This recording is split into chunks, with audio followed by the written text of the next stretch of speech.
Қолданысқа енгізілген жедел әрекет ету орталығының бейне бақылау жүйесі адамдар көп шоғырланатын жерлерде орналасқан. 20 еселік оптикалық үлкейтуі бар 45 басқарылатын ауа райын талғамайтын камералардан тұрады. Семейдегі жедел әрекет ету орталығының басқа қалалардан түбегейлі айырмашылығы мен бірегейлігі тек полиция күштерінде ғана емес, басқа да мүдделі қызметтерді біріктіруге қабілеттілігі болып табылады. Бұл ең алдымен төтенше жағдай, жедел жәрдем бөлімшелері, түрлі авариялық диспетчерлік қызметтер, яғни ол қаланы жедел басқарудың бірыңғай органы бола алады.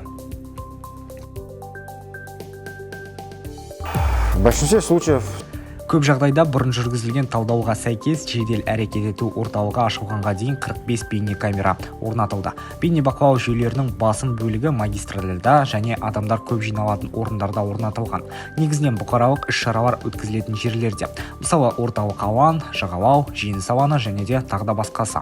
Осы орындардың барлығында жедел әрекет ету орталығы бейне бақылау камералары орнатылған. Семей қаласының жедел басқару орталығы 2013 жылдан бастап жұмыс істейді. Тәжірибе көрсеткендей камералар орнатылған жерлерде құқық бұзушылықтар айтарлықтай аз. Бүгінгі таңда қала мектептері үшін бейне камералар орнатылуда. помимо камер Қала бойынша орнатылған 40 және 45 бейне камералардан басқа жалпы білім беретін мектептерге камералар орнатылды.